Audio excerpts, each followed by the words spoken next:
Olá, amigos, muito bom dia. Hoje, 20 de julho, sexta-feira, estamos iniciando aqui mais um bate-papo com um dos articulistas do seu Jornal do Comércio, Rádio Baré e Amazon Play TV Digital. E hoje eu recebo aqui um professor, um mestre, um economista, que é o professor Orígenes Martins Júnior. Bom dia, professor, tudo bem? Bom dia a todos. Nossos seguidores, leitores do JC, do JC, da Rádio Baré também, da Rádio Baré. Estamos aí disponíveis para todas as questões, né?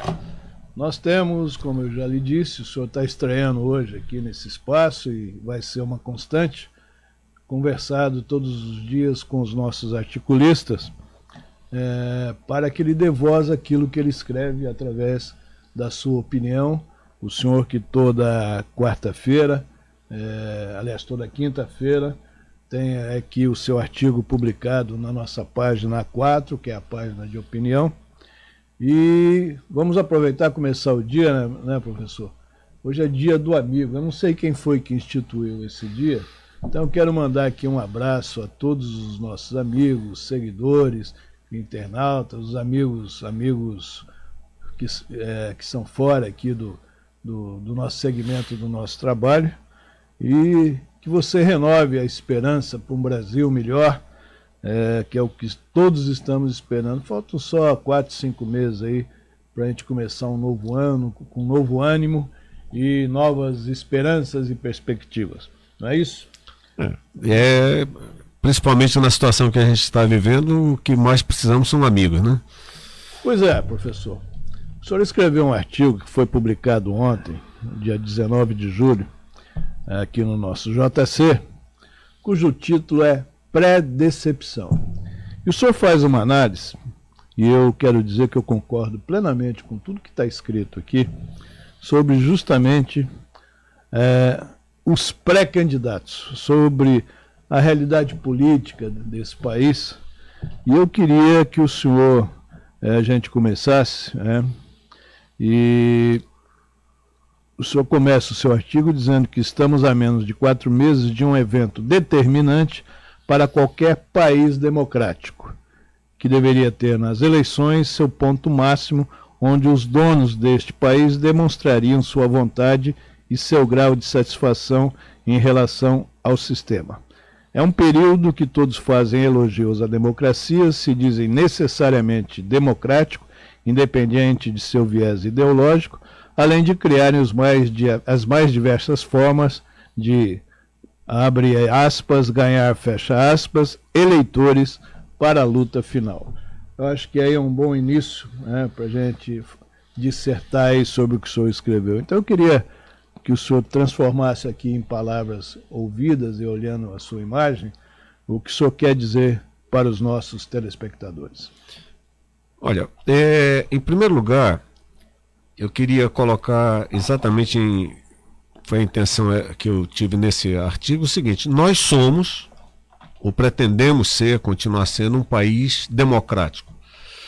No entanto, em nome dessa questão de ser um país democrático, nós temos aí vários grupos, eu não diria nem partidos, nós temos grupos que aproveitam essa situação de democracia para, como eu coloquei entre aspas, ganhar eleitores, utilizando-se das mais diversas formas, né, de conluios, de acertos, não só democráticos, digamos assim, mas inclusive institucionais.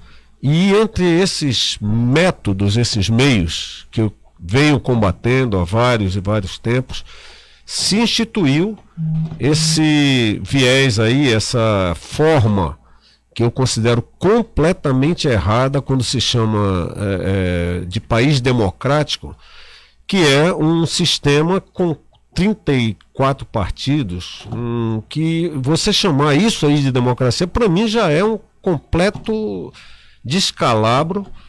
É uma banca de negócio. É uma banca de negócio. Na verdade, você tem uma feira política e não uma democracia.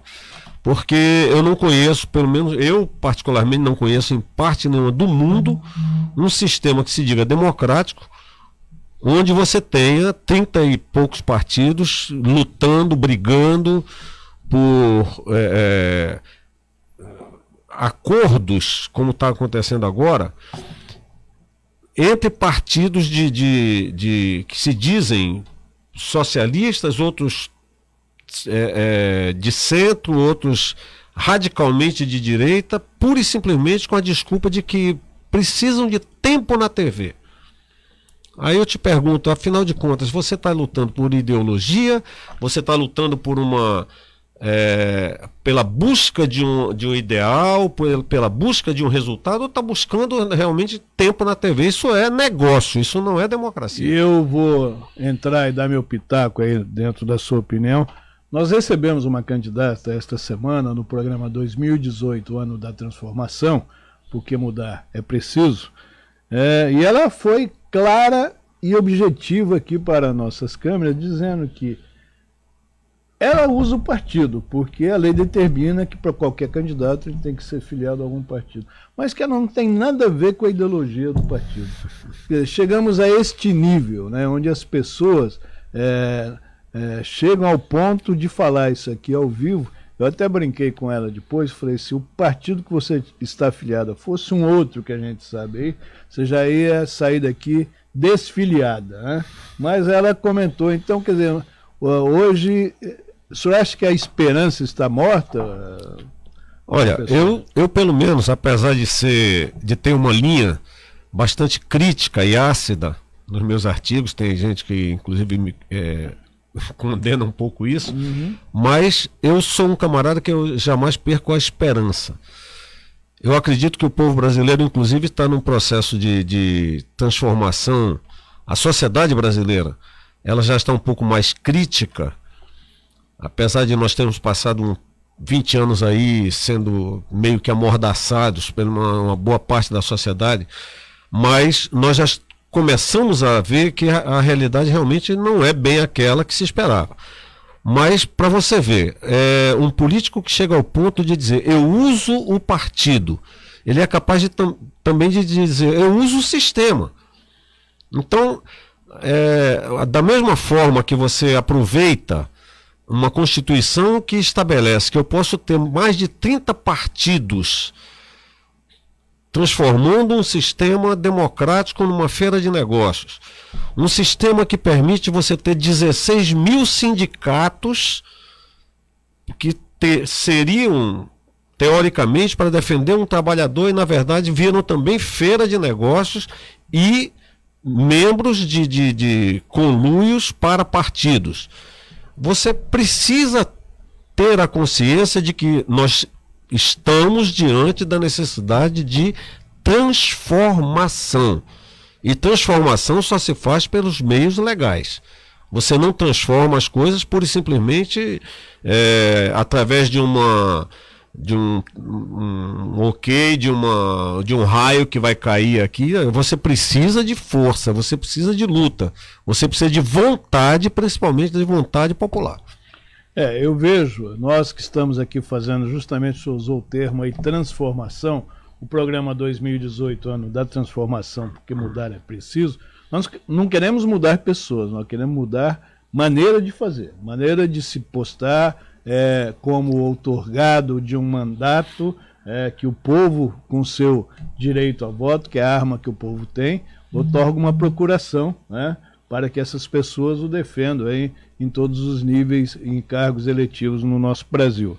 E o senhor acabou de colocar o problema aí do sindicalismo, e realmente o que a gente assiste na grande mídia, o que nós vimos nos últimos 30 dias, onde foi desnudado, né, a atuação de um partido político no Ministério do Trabalho, aí com a prisão, com a abertura de inquéritos, com afastamento de ministro. Isso é uma coisa muito grave, gente. Isso não é em qualquer país que isso ocorre. Do ministro ser afastado por ele ser o homem que era usado por este esquema para outorgar aí cartas de sindicato para que esses, abre aspas, sindicalistas, fecha aspas, construa aí uma vida de fortuna, independentemente de conceitos, de ética e de respeito ao próximo, e o povo e aquele que é cobrado a taxa lá do sindicato fica a ver navios, porque ninguém vai defendê-los. Em alguns países, com certeza, isso derrubaria o governo como um todo. Com certeza. Né?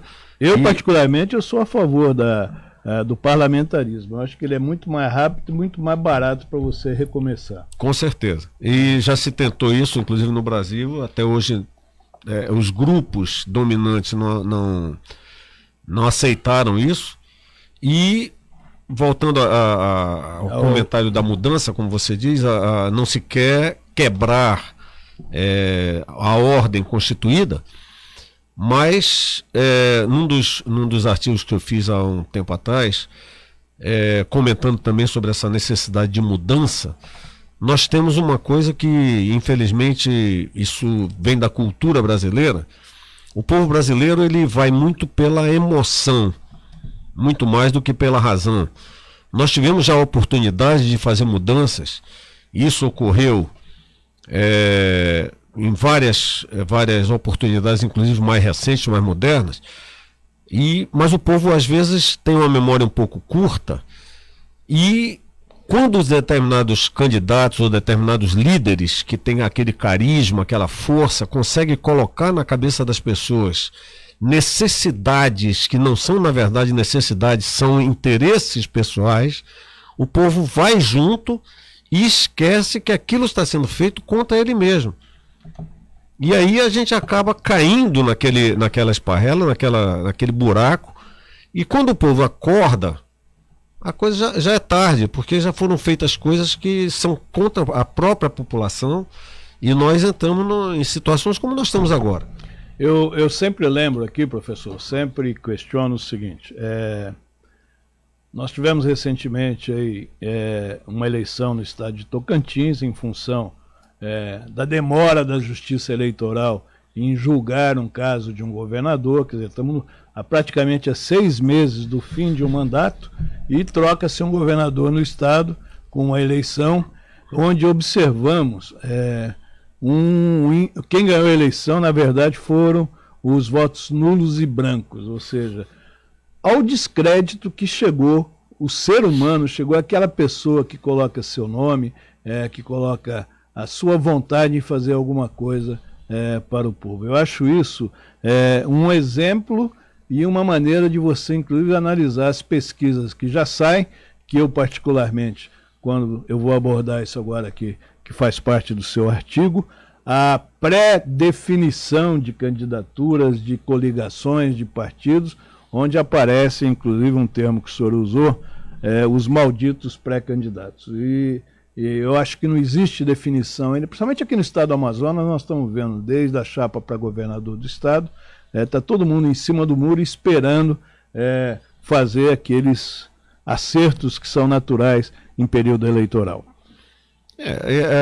Inclusive é um dos motivos, né, que levaram a esse título do artigo e a base do assunto em si. Você tem aí tão pouco tempo para as eleições e essa indefinição, e além da incerteza que isso gera, essa situação em que a população está vivendo de dúvida, de descrédito, né, de não acreditar mais no próprio sistema em si, vem como eu usei esse termo aí, desses malditos, né? Por que pré-candidatos? Por que essa indefinição de você lançar realmente um candidato? Porque os partidos hoje em dia, além de não terem candidatos, líderes já definidos, não tem linhas ideológicas, político-ideológicas, já definidas. Em países democraticamente sérios, você é eleitor do partido. No Brasil você não tem isso, você é eleitor de pessoas. Então, nessa situação de 34 partidos, nessas feiras partidárias, o eleitor fica numa situação difícil. Eu vou votar em quem? Ele não vota no partido, ele vota em pessoas. Além de votar em pessoas, tem também aquele voto do fisiologismo, né? Tem aquele voto que, esse para mim é uma erva daninha do nosso sistema político. Eu acho que isso também é uma coisa que tem que ser mudada numa reforma política, que obviamente os caciques, né, que estão lá em Brasília, que são os líderes, os presidentes partidários, eles, de uma certa forma, eles mostram uma certa transparência em querer mudar, mas no fundo continua tudo como dantes no quartel de Abrantes. Eu fui criticado recentemente quando eu fiz uma comparação, dizendo que o nosso sistema político, ele praticamente continua bem parecido com as capitanias hereditárias, né? Praticamente não houve mudança, se fez uma divisão do Brasil em regiões, né? E se colocou nessas regiões determinados feitores, e até hoje nós continuamos tendo esses líderes que continuam dominando por seus interesses, os fisiologismos aí, os interesses pessoais acima dos interesses da nação. Infelizmente, como você disse, são as ervas daninhas, e vendo que toda essa potencialidade política, econômica e social do povo brasileiro está indo para o ralo.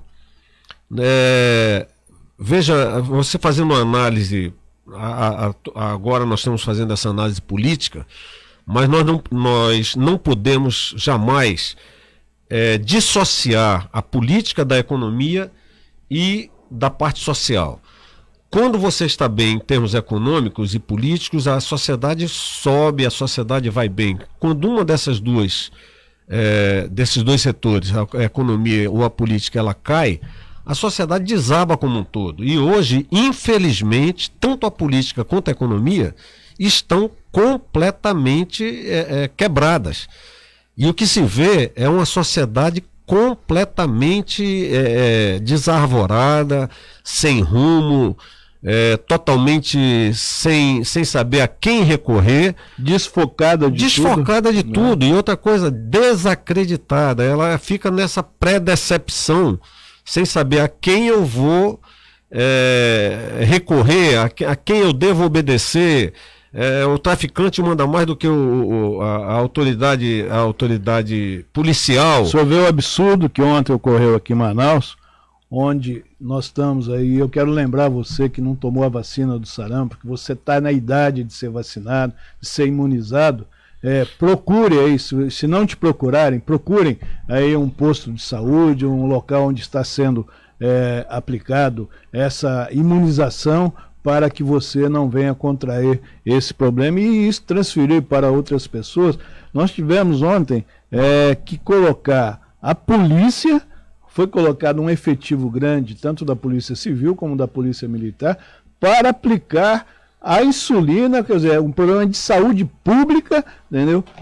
Numa região onde o tráfico está dominando, e esses bandidos e fascínoras, que para mim traficante é a pior qualidade daqueles que vão contra a lei, não deixavam os agentes de saúde realizar isso. Isso tá dentro do que o senhor acabou de colocar. O povo não sabe a quem recorrer.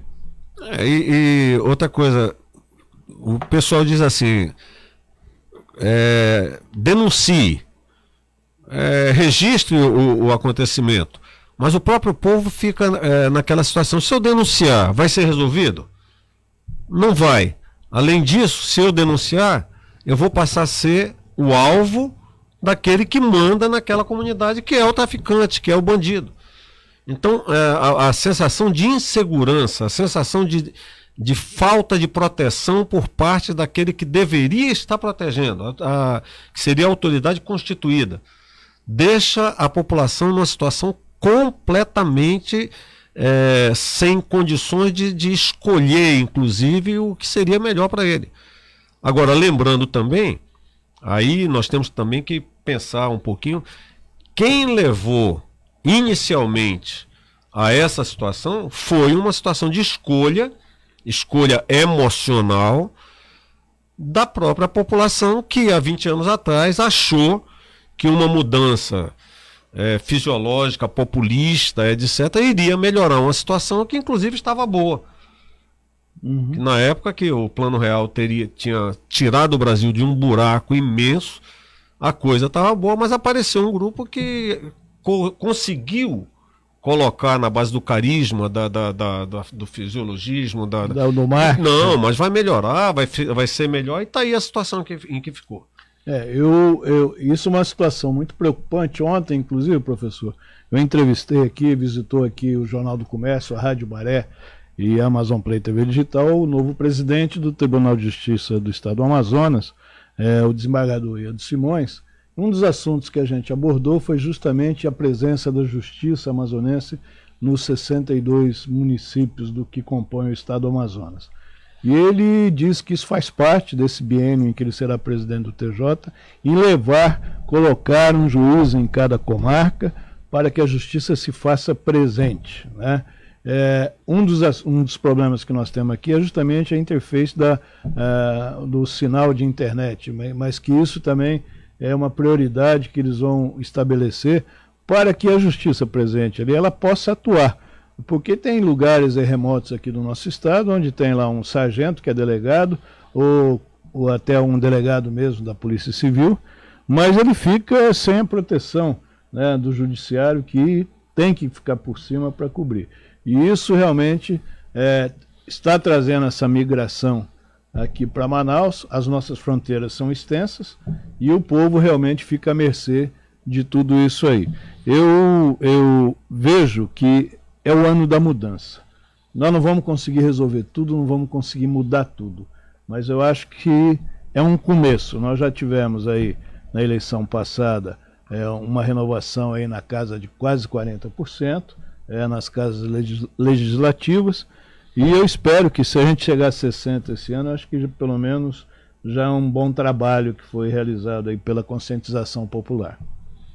Eu gostaria assim de fazer uma colocação. Eu acredito também que seja o ano da mudança, mas que não seja só mudança política, né?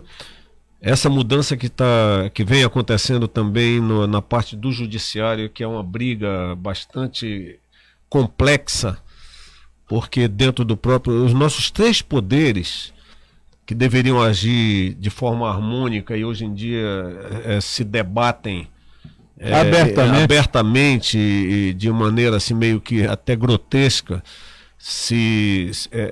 questionando um ao outro as suas autoridades. Mas eu acredito que a própria situação em que nós estamos atualmente, com o Poder Judiciário, uma parte do Poder Judiciário mostrando que a lei pode ser aplicada e deve ser aplicada, e a sociedade apoiando essa parte aí, isso pode levar a essa mudança e ajudar essa mudança no sentido de mostrar que uma das coisas que mais precisa acontecer para que a mudança se torne real venha a ser implantada, que é o fim da impunidade. Que não tem um vírus mais nocivo, mais prejudicial para qualquer sociedade do que a impunidade. Esse sentimento de impunidade vem trazendo todos os males. Vejam aí os roubos, os assaltos, os arrastões. Os bandidos estão roubando, estão fazendo, sabendo que tem câmeras de segurança, nem cobrir o rosto eles estão cobrindo, porque, como quem diz, não, ninguém vai fazer nada, não vai acontecer nada, e acabou. E quem sofre com isso continua sendo um cidadão comum. O camarada não pode hoje mais nem andar de ônibus, porque inclusive Manaus foi considerada a cidade com o maior número de assaltos de ônibus no Brasil. Matéria nacional, né? É uma coisa absurda. Você, o coitado do cidadão que depende do ônibus, saber que ele, ao ir para o trabalho, ele não sabe o que pode acontecer com ele. Pode ser só roubado o seu celular, mas pode também morrer. Porque os assaltos todos são com arma de fogo, abertamente, sem problema, e sem nenhuma atitude do poder constituído. Eu quero lembrá-lo que você pode interagir conosco através do WhatsApp 98415-2544. Se você tem algum questionamento, se você concorda ou discorda das posições do nosso articulista, é você mandar um WhatsApp para o número que está aí na telinha, ou também participar no nosso Messenger da página da Amazon Play TV Digital, que a gente aproveita a presença dele aqui até para ampliar esse debate, que ele é salutar quando se conversa, quando se debate. Obviamente que a gente encontra melhores soluções para o cotidiano de uma população, de uma comunidade. E é o que nós estamos fazendo aqui, conversando democraticamente, abertamente, com um articulista que é um professor, é um economista, é um engenheiro, filho de um dos maiores responsáveis, educadores que o estado do Amazonas teve, do professor do saudoso Orígenes Martins, a qual o nosso articulista carrega o nome, o sobrenome acrescido do Júnior, que quem é dessa época sabe a importância que o pai do nosso articulista teve no plantio daquilo que eu acho que é a base principal para eliminar tudo isso que nós estamos falando, da insegurança, da marginalidade, que é a educação. E o senhor seguiu os passos do seu pai, continuando a acreditar que a educação é a base de tudo. Com certeza, e é um dos pontos que nós precisamos também mudar. Restaurar, resgatar, melhorar, trazer de volta essa questão da educação como a base realmente para essa mudança, para a restauração do nosso Estado. Sem educação, nenhuma sociedade sobrevive, nenhuma sociedade consegue ir para frente. Nós temos aí exemplos no mundo inteiro de países que só conseguiram realmente crescer com programas, com investimentos na área de educação, e nós insistimos, infelizmente, pelo menos nesses últimos 20 anos, em deixar a educação para segundo plano. Diz que é mais fácil comprar um voto, né, para aquele que não recebeu uma orientação, não tem a oportunidade de exercer sua cidadania na plenitude, do que da educação, porque isso aí garante a perpetuação desses grupos na política brasileira. Não é isso? Infelizmente é a filosofia daquele que quer o poder a qualquer custo. Quanto mais desinformado, quanto menos educado for o seu eleitor, mais fácil será dominá-lo. No entanto, ele esquece que se eu tivesse uma sociedade mais criativa, mais produtiva, e ele fosse realmente um candidato, um administrador preparado e que trouxesse resultados, com certeza ele teria democraticamente um mandato bem mais longo, e o seu partido também. E o povo se beneficiaria, obviamente. Né? Seria um ganho dos dois lados. Dos dois lados. Eu estou conversando aqui, vamos chegando quase ao final aqui desse bate-papo gostoso aqui com o professor Orígenes Martins Júnior, que é um dos articulistas aqui do nosso Jornal do Comércio. É o que eu sempre digo. Por que você não experimenta o Jornal do Comércio? Esse é o nível dos nossos articulistas, das nossas páginas, da economia, dos negócios. Um jornal com 114 anos de vida, de bons e relevantes serviços prestados ao Estado do Amazonas.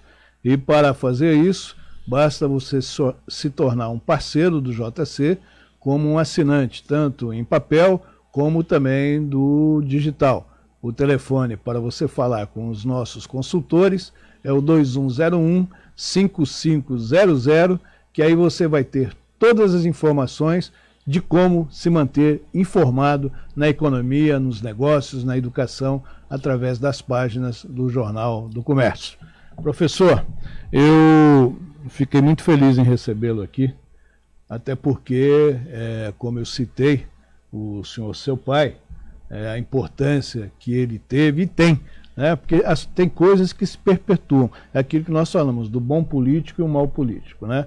E, obviamente, o seu pai foi um grande educador para o estado do Amazonas, que tem gerações aí que vão comentar, vai passar para os filhos, vai passar para os netos, e ele será sempre muito bem lembrado aqui no nosso querido estado do Amazonas. Eu quero deixar os momentos finais aí para o senhor, num tema livre, aí, falar aquilo que seu coração, sua memória está querendo transmitir aos nossos seguidores. Olha, eu fico muito honrado e grato de estar aqui participando do programa, né? Desse bate-papo, como você diz, bastante saudável, bastante agradável. E deixando bem claro, com uma mensagem assim de encerramento, que uma das coisas que eu tenho convicção é que eu acredito plenamente no povo brasileiro. Se é uma das coisas que eu tenho convicção mesmo, é que o povo brasileiro tem capacidade de dar essa virada, fazer essa mudança.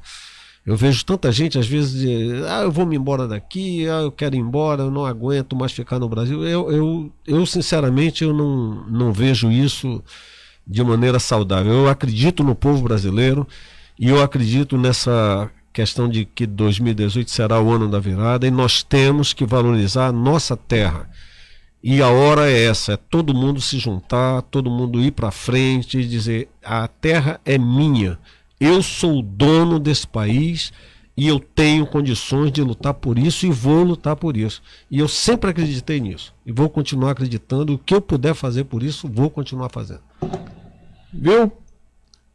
É um caminho. Aliás, é um bom caminho, né? Eu estou encerrando, agradeço aqui a participação do professor Isnes Martins Júnior, dizer que ele vai estar aqui semanalmente ou quinzenalmente conosco, nesse espaço que abrimos para os articulistas do Jornal do Comércio, onde cada um tem o seu tema, tem a sua preferência editorial, e você vai poder conviver conosco, trocando essa informação entre todos, e com certeza isso ajuda a abrir aí as nossas mentes, nossa cabeça para refletir de maneira positiva para um país melhor, para um estado melhor, porque é aquilo que eu sempre digo. Às vezes você vota por um pedacinho de alguma coisa que te deram, depois você fica 4 ou 8 anos sofrendo com a sua família. Então, seja cidadão, exerça a plenitude da sua cidadania e vote naquele. Não deixe de votar, vote, compareça às urnas no dia 7 de outubro e exerça esse direito seu e conviva e cobre aquele a quem você outorgou a procuração para representá-lo em todas as esferas da política brasileira. Daqui a pouco eu volto com o meu amigo Fred Novaes e nós vamos falar sobre a manchete e as principais notícias que estão nas páginas hoje do nosso Jornal do Comércio. Um abraço e até já.